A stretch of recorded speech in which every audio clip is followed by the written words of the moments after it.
Hey, Nicole Norwood here with you for some tea time or coffee time as you prefer, to talk a little bit about the entertainment business, give you hopefully some tips or insights that might be helpful to you along your journey. And the first thing I would say to you is don't be scared if you don't have it all figured out. I think sometimes there's so much pressure to know what you're going to do, where you want to go, where you want to end up. And it's a lot of, I think, unnecessary pressure, especially when you're young and you're still exploring and figuring out what it is you want to do. So if you don't mind, I'd like to share my origin story. I grew up on the outskirts of Pittsburgh, and I was a huge reader as a kid. I just loved storytelling. I loved escaping in a book, connecting with those characters, being transported to another world, learning something new that I didn't know about. We didn't have a ton of money, to travel. For me, it was reading that allowed me to really experience different worlds, different cultures, different kinds of people than maybe I was surrounded with. So that's where my love, I would say, of storytelling and entertainment started. Of course, like so many people, I was a big TV watcher, and I'm completely going to date myself here, but when I was growing up, there were shows, whether it was Welcome Back, Kotter, or Family Ties, or The Love Boat, or Solid Gold, you name it. There are a lot of great TV shows when I was growing up in the 80s, and there was a show in particular called China Beach, which really made a massive impact on me. And I think it was the thing that really sealed the deal in some ways, in terms of knowing that I wanted to be in some aspect of storytelling. I had no idea what that was. I had no idea how to go about it.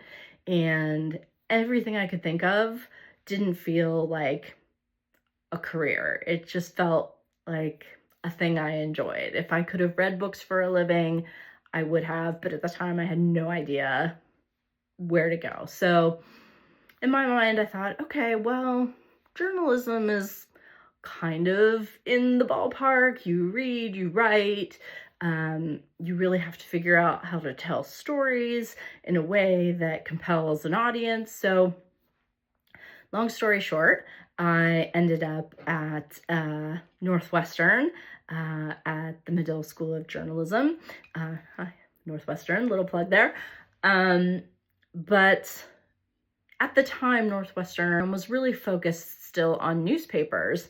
And their television and magazine programs were still pretty small. So I learned pretty quickly that print journalism maybe wasn't for me. I wasn't a huge news junkie, and there was just something about it where I just wasn't quite connecting. So I went the television route and was a broadcast journalism major, and I definitely like that more than print. But again, I was still doubtful, I don't know, is news for me? Is this what I want to do? So in my junior year, I found an internship through, I think it was through a friend of a friend, working on a little show at the E! Network. And it was really my first exposure to the entertainment business, even on a small scale.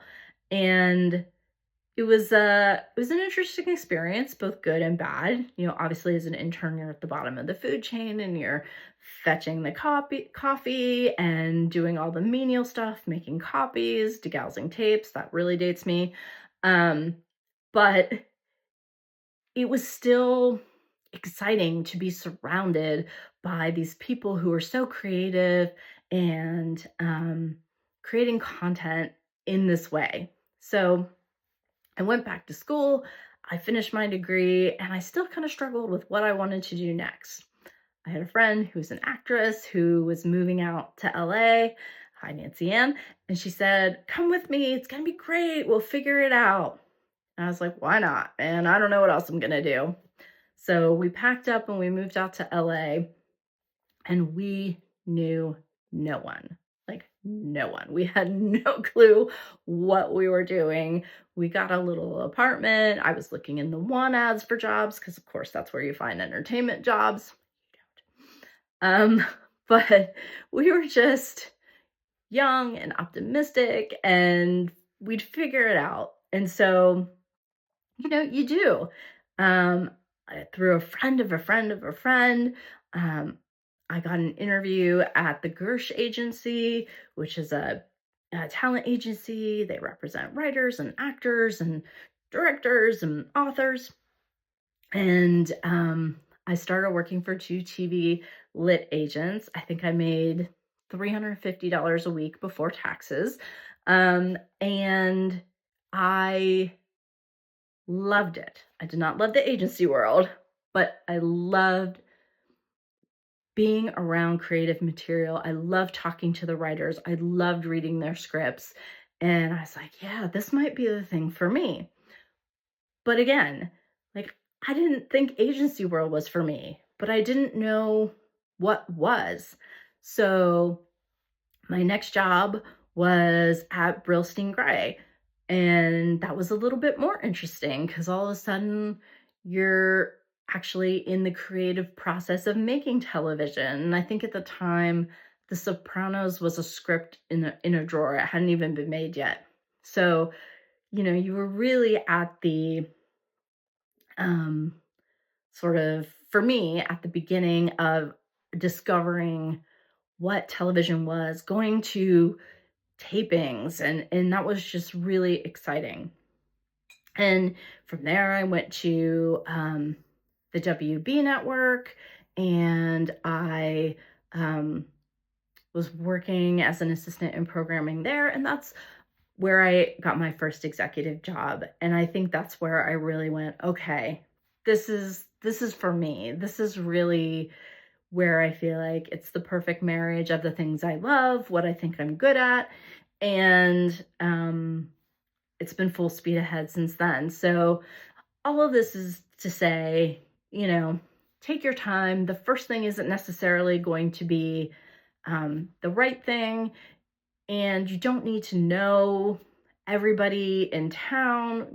I was completely clueless, and you really can find your way, and hopefully along the way you'll make some great friends. Maybe you'll find a couple mentors who really help guide you through the business, but don't put pressure on yourself to feel like you need to know where to start. Just be open, try different things, absorb everything, take it as a real learning opportunity, because I will tell you, the things I learned in the agency world are things that I carry with me today. Those other assistants who I dealt with all the time as an assistant are people who now are partners at talent agencies and running studios. And so you really do create a community that you kind of come up with. So I hope this is an encouragement that if you love entertainment and you're interested in becoming part of the business, like, take the leap, take a chance. You will find your way. You will find your path. Just don't put too much pressure on yourself to know what it is right away. Give yourself time to explore and try new things and really figure it out. So good luck to you, and we'll talk again soon.